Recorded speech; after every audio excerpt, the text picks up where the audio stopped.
Learning the Game by Sachin Ramesh Tendulkar. പാഠഭാഗം മലയാളത്തിൽ. From a very early age, I played tennis ball cricket with my colony friends. I loved watching cricket on television, and in our games, I often tried to emulate the mannerisms of my favorite players, Sunil Gavaskar and the West Indian legend Viv Richards. But it wasn't just the batsmen that I studied. I also loved bowling. Throughout my career, I have actually bowled a lot in the nets. ചെറുപ്പം മുതലേ ഞാൻ എൻ്റെ colony സുഹൃത്തുക്കളോടൊപ്പം tennis ball cricket കളിച്ചിരുന്നു. ടെലിവിഷനിൽ cricket കാണാൻ എനിക്കിഷ്ടമായിരുന്നു. പിന്നീട് ഞങ്ങളുടെ ഗെയിമുകളിൽ എൻ്റെ പ്രിയപ്പെട്ട താരങ്ങളായ സുനിൽ ഗവാസ്കറിൻ്റെയും വെസ്റ്റ് ഇന്ത്യൻ ഇതിഹാസമായ വിവ് റിച്ചാർഡ്സിൻ്റെയും പെരുമാറ്റ രീതികൾ പലപ്പോഴും ഞാൻ അനുകരിക്കാൻ ശ്രമിച്ചു. എന്നാൽ ഞാൻ ബാറ്റ്സ്മാൻമാരെക്കുറിച്ച് മാത്രമല്ല പഠിച്ചിരുന്നത്. എനിക്ക് ബൗളിങ്ങും ഇഷ്ടമായിരുന്നു. എൻ്റെ കരിയറിലുടനീളം ഞാൻ നെറ്റ്സിൽ ഒരുപാട് പന്ത് ബൗൾ ചെയ്തിട്ടുണ്ട്. I was then studying in the New English School, Mumbai. But my brother Ajit knew that compared to other schools in Mumbai, Sharada Ashram Vidya Mandir, where Ramkant Achrekar sir was the cricket coach, gave due importance to the game of cricket. He ran summer camps too. Ajit one day took me to the camp to get trained under sir. Anyone could come for a trial at the camp, but then it was up to sir to decide who to accept. I was 11 years old then. Achrekar sir, as I refer to him, started playing cricket at the age of 11 in 1943, which is the age I was when I went to him for the first time. അന്ന് ഞാൻ മുംബൈയിലുള്ള new English സ്കൂളിൽ പഠിക്കുകയായിരുന്നു. എന്നാൽ എൻ്റെ സഹോദരൻ അജിത്തിന് അറിയാമായിരുന്നു മുംബൈയിലെ മറ്റു സ്കൂളുകളേക്കാൾ രമാകാന്ത് അച്രേക്കർ സർ ക്രിക്കറ്റ് കോച്ചായിട്ടുള്ള ശാരദാശ്രം വിദ്യാമന്ദിർ സ്കൂൾ ക്രിക്കറ്റ് കളിക്ക് അർഹമായ പ്രാധാന്യം നൽകിയിരുന്നുവെന്ന്. അദ്ദേഹം വേനൽക്കാല ക്യാമ്പുകളും നടത്തിയിരുന്നു. ഒരു ദിവസം അജിത്ത് എന്നെ സാറിൻ്റെ കീഴിൽ പരിശീലനം നേടാനായി എന്നെ ക്യാമ്പിലേക്ക് കൊണ്ടുപോയി. ക്യാമ്പുകളിൽ ട്രയൽ പരിശീലനത്തിനായി ആർക്ക് വേണമെങ്കിലും വരാമായിരുന്നു. പക്ഷെ ആരെയാണ് എടുക്കേണ്ടതെന്ന് തീരുമാനിക്കുന്നത് സാറാണ്. എനിക്കന്ന് 11 വയസ്സായിരുന്നു. 1943 11ാം വയസ്സിലായിരുന്നു അച്രേക്കർ സാർ ക്രിക്കറ്റ് കളിക്കാൻ തുടങ്ങിയത്. അദ്ദേഹത്തിൻ്റെ അടുത്ത് ആദ്യമായി ഞാൻ ചെന്നതും അതേ പ്രായത്തിലായിരുന്നു. I had never battled in the nets before and felt somewhat overawed with so many people around. When I was asked to bat, I was not at all comfortable. With sir watching me so closely, I failed to make an impact. Sir called Ajit aside and informed him that I was perhaps too young to make the camp and suggested that he should bring me back when I was a little older. My induction into the Mumbai cricket circuit could have ended in failure, but for Ajit's insistence. Having seen me play in the colony, Ajit knew I was capable of performing far better than I had done in front of Achrekar sir. He explained that I was nervous and asked sir to give me one more opportunity. However, he suggested that while doing so, sir should pretend to go away and then watch from a distance. Sir agreed.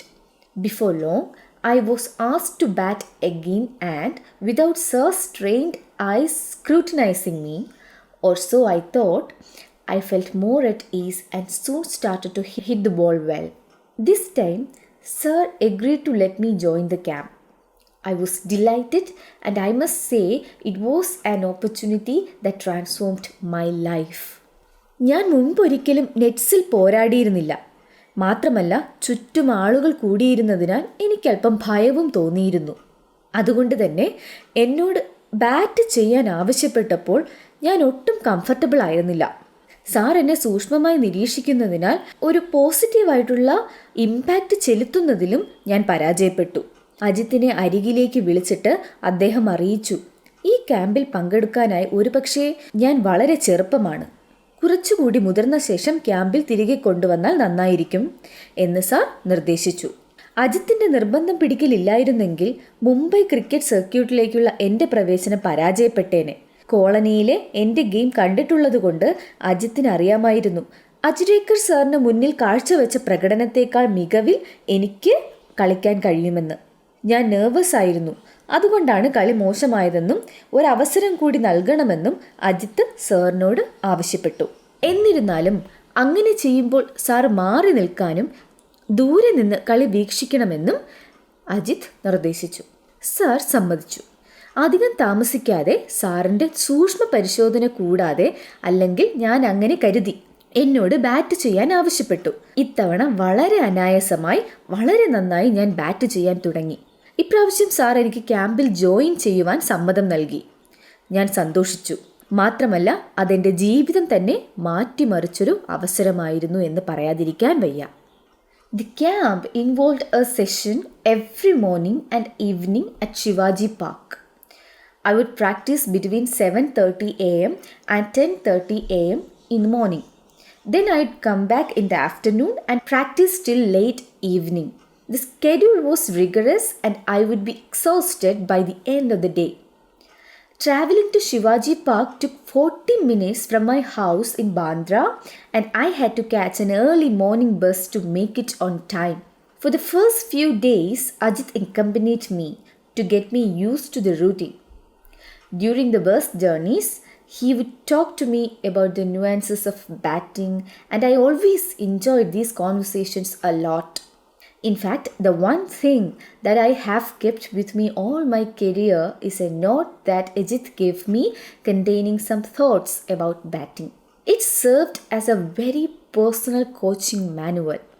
ഈ ക്യാമ്പിൽ ശിവാജി പാർക്കിൽ വെച്ച് എന്നും രാവിലെയും വൈകുന്നേരവും ഒരു session ഉണ്ടായിരുന്നു. രാവിലെ 7:30 മുതൽ 10:30 വരെ ഞാൻ പ്രാക്ടീസ് ചെയ്തിരുന്നു. പിന്നീട് ഞാൻ ഉച്ചയ്ക്ക് തിരികെ വന്ന് വളരെ വൈകുവോളം പ്രാക്ടീസ് ചെയ്യുമായിരുന്നു. ആ ഷെഡ്യൂൾ വളരെ കഠിനമായിരുന്നു. വൈകുന്നേരമാകുമ്പോഴേക്കും ഞാൻ ആകെ തളർന്നിരുന്നു. ബാന്ദ്രയിലെ എൻ്റെ വീട്ടിൽ നിന്ന് ശിവാജി പാർക്കിലേക്ക് എത്താൻ 40 മിനിറ്റ് വേണമായിരുന്നു. മാത്രമല്ല കൃത്യസമയത്ത് എത്തണമെങ്കിൽ അതിരാവിലെയുള്ള ബസ് പിടിക്കണമായിരുന്നു. ഈ ദിനചര്യ ഒന്ന് ശീലമാകുന്നതിനായി ആദ്യ ദിവസങ്ങളിൽ അജിത്ത് എന്നോടൊപ്പം വരുമായിരുന്നു. ബസ് യാത്രക്കിടയിൽ അജിത്ത് എന്നോട് ബാറ്റിങ്ങിൻ്റെ സൂക്ഷ്മഭേദങ്ങളെക്കുറിച്ച് സംസാരിക്കുമായിരുന്നു. ഞാൻ അത്തരം സംഭാഷണം വളരെയധികം ആസ്വദിച്ചിരുന്നു. വാസ്തവത്തിൽ എൻ്റെ കരിയറുടനീളം ഞാൻ സൂക്ഷിച്ചിരുന്ന ഒരു കാര്യം അജിത്ത് നൽകിയ ബാറ്റിങ്ങിനെ കുറിച്ചുള്ള ചില ചിന്തകൾ അടങ്ങിയ ഒരു നോട്ടായിരുന്നു. അത് ഞാനൊരു വ്യക്തിഗത പരിശീലന മാനുവലായാണ് പ്രയോജനപ്പെടുത്തിയിരിക്കുന്നത്. As a child I had only one set of cricket clothes and the routine was to wash them as soon as I had returned from the morning session. While I had my lunch, the clothes would dry out in the sun and I would wear them again in the afternoon. The pattern was repeated in the evening so that I could use the same set of clothes the following morning. The system worked well, apart from my pockets. There was never quite enough time for the pockets to dry out completely. And for the entire duration of the camp, I played with wet pockets. By the middle of the summer camp, Sir had started taking an active interest in my batting, and at the end of the 2 months, informed Ajit that I had the potential to be a good cricketer if I practiced all year round.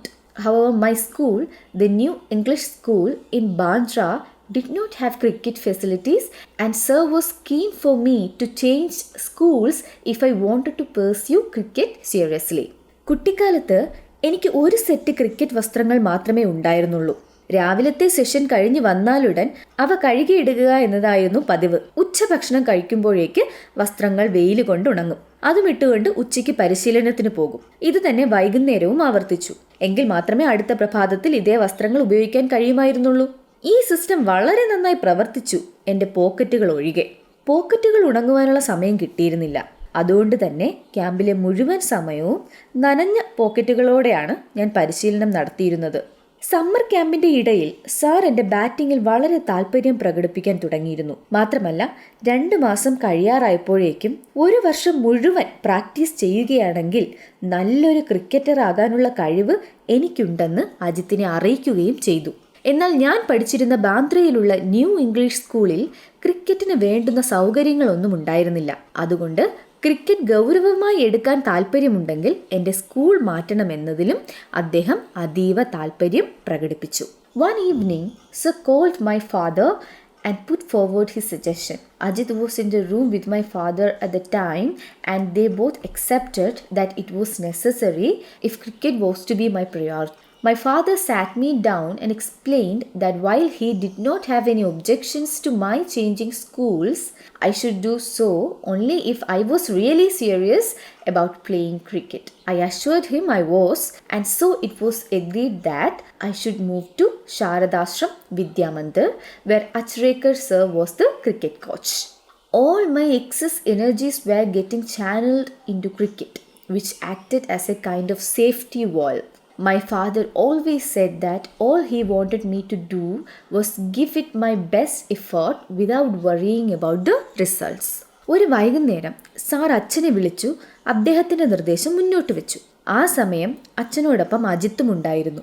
ക്രിക്കറ്റാണ് എൻ്റെ മുൻഗണനയെങ്കിൽ അത് ആവശ്യമാണെന്ന് ഇരുവരും അംഗീകരിച്ചു. എന്നെ വിളിച്ചിരുത്തി അച്ഛൻ വിശദീകരിച്ചു. അദ്ദേഹത്തിന് എന്നെ സ്കൂൾ മാറ്റുന്നതിൽ എതിർപ്പൊന്നുമില്ല എന്നും ക്രിക്കറ്റ് വളരെ ഗൗരവമായി കാണുന്നുവെങ്കിൽ മാത്രം നീ അങ്ങനെ ചെയ്യുകയാണ് വേണ്ടതെന്നും പറഞ്ഞു. ഞാൻ അദ്ദേഹത്തിന് ഉറപ്പ് നൽകി. അങ്ങനെ അച്രേക്കർ സർ ക്രിക്കറ്റ് കോച്ചായിട്ടുള്ള ശാരദാശ്രം വിദ്യാമന്ദിറിലേക്ക് മാറാമെന്ന് ഞാൻ സമ്മതിച്ചു. എൻ്റെ എല്ലാ അധിക ഊർജവും ഒരുതരം സുരക്ഷാ വാൽവായി പ്രവർത്തിച്ച ക്രിക്കറ്റിലേക്ക് ഒഴുകിക്കൊണ്ടിരുന്നു. ഫലങ്ങളെക്കുറിച്ച് ആകുലപ്പെടാതെ എൻ്റെ ഏറ്റവും മികച്ച പരിശ്രമം നൽകുക മാത്രമാണ് താൻ ആഗ്രഹിക്കുന്നതെന്ന് അച്ഛൻ എപ്പോഴും പറയുമായിരുന്നു. In my first year at Sharadashram, I played 55 practice matches during the summer break of 60 days. My summer sessions used to start at 7:30 a.m. and end at 4:30 p.m. My evening session would start at 5 p.m. after only a 30-minute break. During the break, sir would often give me some money to go and have a vada pav, a popular Mumbai fast food. ശാരദാശ്രമത്തിലെ എൻ്റെ ആദ്യ വർഷം 60 ദിവസ വേനലവധി സമയത്ത് ഞാൻ 55 പരിശീലന matches കളിച്ചു. എൻ്റെ വേനലവധി sessions തുടങ്ങിയിരുന്നത് രാവിലെ 7:30-നും അവസാനിച്ചത് വൈകുന്നേരം 4:30-നുമായിരുന്നു. 30 മിനിറ്റ് ബ്രേക്കിന് ശേഷം 5 മണിക്ക് വൈകുന്നേരത്തെ പരിശീലനം ആരംഭിച്ചിരുന്നു. ബ്രേക്ക് ടൈമിൽ പലപ്പോഴും ഒരു വടാപ്പാവ് കഴിക്കുന്നതിനായി സാർ പണം നൽകിയിരുന്നു. Between 5 p.m. and 7 p.m., I'd have 5 more net sessions. Towards the last 15 minutes, sir would place a 1 rupee coin on top of the stumps, and if I managed to avoid getting out, the coin was mine.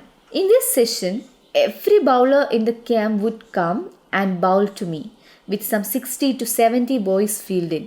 It meant I had to hit every ball along the ground to survive those intense 15 minutes. Winning the 1 rupee coin used to give me immense satisfaction and taught me how to concentrate even when physically drained. At the end of it all, sir would tell me to run 2 full circuits of Shivaji Park with my pads and gloves on. That was the last part of my training, and I'd be completely exhausted by the end of it all. It was a routine I would repeat right through my summer holidays, and it helped me to build up physical and mental stamina. 5-നും 7-നും ഇടയിൽ ഞാൻ 5 net sessions കൂടി ചെയ്തു. അവസാനത്തെ 15 മിനിറ്റുകളാകുമ്പോഴേക്കും sir സ്റ്റമ്പിന് മുകളിൽ 1 രൂപ നാണയം വെച്ചിട്ട് ഞാൻ ഔട്ടാകാതിരുന്നാൽ ആ നാണയം എനിക്കുള്ളതായിരുന്നു എന്ന് പറയുമായിരുന്നു. ഈ സെഷനിൽ ക്യാമ്പിലെ എല്ലാ ബൗളർമാരും എനിക്ക് ബൗൾ ചെയ്യുമായിരുന്നു. 60-70 ആൺകുട്ടികൾ ഫീൽഡിങ്ങും ചെയ്യുമായിരുന്നു. അതിനർത്ഥം ആ തീവ്രമായ 15 മിനിറ്റ് അതിജീവിക്കാൻ എനിക്ക് ഓരോ പന്തും ഗ്രൗണ്ടിൽ അടിക്കണമായിരുന്നു. 1 രൂപ നാണയം നേടുന്നത് എനിക്ക് വലിയ സംതൃപ്തി നൽകുകയും ശാരീരികമായി തളർന്നിരിക്കുമ്പോൾ പോലും എങ്ങനെ ശ്രദ്ധ കേന്ദ്രീകരിക്കണമെന്ന് എന്നെ പഠിപ്പിക്കുകയും ചെയ്തു. ഇതിനെല്ലാം ശേഷം എൻ്റെ ഗ്ലൗസും പാഡും ഇട്ടുകൊണ്ട് ശിവാജി പാർക്കിന് ചുറ്റും 2 റൗണ്ട് ഓടാൻ സാർ പറഞ്ഞിരുന്നു. അതായിരുന്നു എൻ്റെ ട്രെയിനിങ്ങിൻ്റെ അവസാന ഭാഗം. ഇതെല്ലാം കഴിയുമ്പോഴേക്കും ഞാൻ ആകെ തളർന്നിട്ടുണ്ടായിരിക്കും. വേനൽക്കാല അവധി സമയത്തെ എൻ്റെ ദിനചര്യയായിരുന്നു ഇത്. എൻ്റെ ശാരീരികവും മാനസികവുമായ സ്റ്റാമിന വർദ്ധിപ്പിക്കുവാൻ ഇതെന്നെ സഹായിച്ചു. Occasionally, my father came to take me home, and I would always ask him to treat me to a special fruit cocktail at a juice center near the club. While this regular demand was a little unreasonable, because at the time I did not realize that my parents also had to take care of the needs of my brothers and sister, my father would invariably end up giving me what I wanted just to see me happy. On other days, when I made my way home from Shivaji Park on my own, I'd often fall asleep on the bus if I managed to sit down. Anyone who has been on a Mumbai bus at peak hours will know just how difficult it is to get a seat. On days when I wasn't so lucky, it was still a challenge just to stand with the kit bag because the bus conductors would inevitably complain about me taking up the space of another passenger. It could be embarrassing because the conductors were often rude and would sometimes ask me to buy 2 tickets. I didn't have the money for a second ticket and I had to learn to take these remarks in my stride. Dirty clothes often added to the embarrassment. With time, I evolved a way of wrapping the kit bag around me, just as the helmet and pads became a part of me while batting, so the kit bag became an extension of me on the bus. I'd often take the bus or train from Bandra to Churchgate, and it was all a great learning experience. ചിലപ്പോഴൊക്കെ എന്നെ വീട്ടിലേക്ക് കൂട്ടിക്കൊണ്ടു പോകാനായിട്ട് അച്ഛൻ വരുമായിരുന്നു. അപ്പോഴെല്ലാം നമ്മുടെ ക്ലബിൻ്റെ അടുത്തുള്ള ഒരു ജ്യൂസ് സെൻറ്ററിൽ നിന്നും സ്പെഷ്യൽ ഫ്രൂട്ട് കൊണ്ടുള്ള ഒരു കോക്ടെയിൽ വാങ്ങിത്തരണമെന്ന് ഞാൻ അദ്ദേഹത്തോട് ആവശ്യപ്പെടുമായിരുന്നു. എന്നാൽ ഈ പതിവ് ഡിമാൻഡ് അല്പം യുക്തിരഹിതമായിരുന്നു. കാരണം അക്കാലത്ത് എൻ്റെ മാതാപിതാക്കൾക്ക് എൻ്റെ സഹോദരന്മാരുടെയും സഹോദരിയുടെയും ആവശ്യങ്ങൾ നിറവേറ്റേണ്ടതുണ്ടെന്ന് ഞാൻ മനസ്സിലാക്കിയില്ല. എന്നാൽ അച്ഛൻ എൻ്റെ സന്തോഷം കാണുവാനായി ഞാൻ ആവശ്യപ്പെടുന്നതെല്ലാം വാങ്ങി തന്നിരുന്നു. മറ്റു ദിവസങ്ങളിൽ ഞാൻ ശിവാജി പാർക്കിൽ നിന്ന് വീട്ടിലേക്ക് ബസ്സിൽ പോകുമ്പോൾ ഉറങ്ങും, ഇരിക്കാൻ സീറ്റ് കിട്ടാൻ കഴിഞ്ഞാൽ. തിരക്കുള്ള സമയങ്ങളിൽ മുംബൈ ബസ്സിൽ യാത്ര ചെയ്തിട്ടുള്ളവർക്കറിയാം അതിൽ സീറ്റ് കിട്ടാൻ എത്ര ബുദ്ധിമുട്ടാണെന്ന്. എന്നാൽ ചില ദിവസങ്ങളിൽ നിർഭാഗ്യവശാൽ സീറ്റ് ലഭിക്കാതിരുന്നാൽ കിറ്റ് ബാഗും പിടിച്ചുകൊണ്ട് നിൽക്കുന്നത് ഒരു വെല്ലുവിളിയായിരുന്നു. കാരണം ബസ് കണ്ടക്ടർമാർ തീർച്ചയായും ഞാൻ മറ്റൊരു യാത്രക്കാരൻ്റെ ഇടം കൂടി എടുക്കുന്നു എന്ന് പരാതിപ്പെടുമായിരുന്നു. പലപ്പോഴും കണ്ടക്ടേഴ്സ് പരുഷമായി പെരുമാറുകയും ചിലപ്പോഴൊക്കെ എന്നോട് 2 ടിക്കറ്റ് വാങ്ങാൻ പറയുകയും ചെയ്യുമായിരുന്നു. രണ്ടാമതൊരു ടിക്കറ്റ് വാങ്ങാനായി എൻ്റെ പക്കൽ കാശില്ലായിരുന്നു. അതുകൊണ്ട് തന്നെ മുന്നോട്ടുള്ള യാത്രയിൽ ഇത്തരം പരാമർശങ്ങളെല്ലാം സഹിക്കാൻ ഞാൻ പഠിക്കേണ്ടി വന്നു. വൃത്തികെട്ട വസ്ത്രങ്ങളും ചിലപ്പോഴൊക്കെ ഈ നാണക്കേട് ഉണ്ടാക്കിയിരുന്നു. കാലക്രമേണ കിറ്റ് ബാഗ് എനിക്ക് ചുറ്റും പൊതിഞ്ഞു വെക്കുന്ന ഒരു രീതി ഞാൻ രൂപപ്പെടുത്തി. ബാറ്റിംഗ് സമയത്ത് ഹെൽമറ്റും പാഡും എങ്ങനെയാണോ എൻ്റെ ഭാഗമായിരിക്കുന്നത്, അതുപോലെ ബസ്സിൽ കയറുമ്പോൾ കിറ്റ് ബാഗ് എൻ്റെ ഒരു ഭാഗമായി മാറി. ഞാൻ പലപ്പോഴും ബാന്ദ്രയിൽ നിന്ന് ചർച്ച് ഗേറ്റിലേക്കുള്ള ബസ്സിലോ ട്രെയിനിലോ ആണ് പോയിരുന്നത്. അതെല്ലാം ഗംഭീരമായ പഠനാനുഭവം തന്നെയായിരുന്നു. Even though I loved cricket, there were still occasional days when playing with my friends at home was such fun that I would conveniently forget I was supposed to go to the nets. If I didn't turn up, Achrekar sir would jump onto his scooter and come to find me. So would spot me in the melee and virtually drag me out. I'd come up with excuses, but he would have none of it. He would get me to change and head off to Shivaji Park. ക്രിക്കറ്റിനെ ഞാൻ ഒരുപാട് സ്നേഹിച്ചിരുന്നെങ്കിലും ചിലപ്പോഴൊക്കെ കൂട്ടുകാരോടൊപ്പം വീട്ടിൽ കളിക്കുന്നത് രസകരമായിരുന്നു. അന്നേ ദിവസം net പ്രാക്ടീസിന് പോകാൻ ഞാൻ മനഃപൂർവ്വം മറക്കും. എന്നാൽ ഞാൻ ചെല്ലാതിരുന്നാൽ അച്രേക്കർ സാർ തൻ്റെ സ്കൂട്ടറും എടുത്ത് എന്നെ കണ്ടുപിടിക്കാനായി വരുമായിരുന്നു. പിന്നെ കൂട്ടുകാരുടെ കൂട്ടത്തിൽ നിന്ന് ഒരു കണക്കിന് പറഞ്ഞാൽ എന്നെ വലിച്ചു പുറത്തിറക്കുമായിരുന്നു. ഞാൻ എന്ത് ഒഴിവ് കഴിവുകൾ കണ്ടെത്തിയാലും സാർ അതൊന്നും വകവെക്കില്ല. ഡ്രസ്സ് മാറി ശിവാജി പാർക്കിലേക്ക് പോകാൻ പ്രേരിപ്പിക്കുമായിരുന്നു. On the drive, he would tell me, "Don't waste your time playing inane games with these kids. Cricket is waiting for you at the nets. Practice hard and see what magic can transpire." At that time, I hated being dragged off, but as I look back, I feel sheepish about my actions and can only admire Achrekar Sar's far-sightedness. Drive ചെയ്യുന്നതിനിടെ അദ്ദേഹം എന്നോട് പറയുമായിരുന്നു, "ഈ കുട്ടികളോട് ഇത്തരം ബാലിശമായ കളികൾ കളിച്ച് നീ സമയം പാഴാക്കരുത്. അവിടെ നെറ്റ്സിൽ ക്രിക്കറ്റ് നിനക്കായി കാത്തിരിക്കുന്നുണ്ട്. കഠിനമായി പരിശ്രമിക്കൂ. അപ്പോൾ നിനക്ക് മനസ്സിലാകും എന്ത് മാജിക്കാണ് സംഭവിക്കാൻ പോകുന്നതെന്ന്." ആ സമയത്ത് ഞാനിത് വെറുത്തിരുന്നു. എന്നാൽ ഇന്ന് തിരിഞ്ഞു നോക്കുമ്പോൾ എൻ്റെ പ്രവൃത്തികളെല്ലാം ബുദ്ധിശൂന്യമായിരുന്നു എന്ന് എനിക്ക് മനസ്സിലാവുന്നു. മാത്രമല്ല അച്രേക്കർ സാറിൻ്റെ ദീർഘവീക്ഷണത്തെ പ്രശംസിക്കാൻ മാത്രമേ കഴിയുന്നുള്ളൂ. Sir also punished me on occasion when trying to teach me a very important lesson. Once I bunked my daily evening practice to watch an inter-school cricket match, not anticipating that sir would be there. He was angry and he said it wasn't for me to come and watch other people play for. If I practiced hard enough, one day people from across the world would come and watch me play. Had it not been for Sir, I would not be the cricketer I turned out to be. He was a strict disciplinarian and did everything he could for me. I owe myself to him. ഒരു പ്രാവശ്യം വളരെ പ്രധാനപ്പെട്ട ഒരു പാഠം പഠിപ്പിക്കുന്നതിനിടെ എനിക്ക് sir പണിഷ്മെൻറ്റും തന്നിരുന്നു. ഒരു തവണ ദിവസേനയുള്ള ഈവനിംഗ് പ്രാക്ടീസ് മുടക്കി ഞാൻ ഇൻ്റർ സ്കൂൾ ക്രിക്കറ്റ് മാച്ച് കാണുവാനായി പോയി. എന്നാൽ അവിടെ സാർ ഉണ്ടായിരിക്കുമെന്ന് എനിക്ക് ഒരു പ്രതീക്ഷയും ഉണ്ടായിരുന്നില്ല. സാർ വളരെ ദേഷ്യപ്പെട്ടുകൊണ്ട് പറഞ്ഞു, മറ്റുള്ളവർ കളിക്കുന്നത് കാണുകയല്ല നീ ചെയ്യേണ്ടത്, കഠിനമായി പരിശീലിക്കുകയാണ് വേണ്ടത്. അപ്പോൾ നീ കളിക്കുന്നത് കാണാനായി ലോകമെമ്പാടുമുള്ള ആളുകൾ വരും. അച്രേക്കർ സാർ എൻ്റെ കോച്ചല്ലായിരുന്നുവെങ്കിൽ ഞാൻ ഇന്നത്തെ പോലെ ഒരു ക്രിക്കറ്ററായി മാറുമായിരുന്നില്ല. അദ്ദേഹം ഒരു കർക്കശക്കാരനായ അച്ചടക്കക്കാരനുമായിരുന്നു. അദ്ദേഹം എനിക്കായി അദ്ദേഹത്തിനാൽ കഴിയുന്നതെല്ലാം ചെയ്തു. ഞാൻ അദ്ദേഹത്തോട് കടപ്പെട്ടിരിക്കുന്നു. Thank you.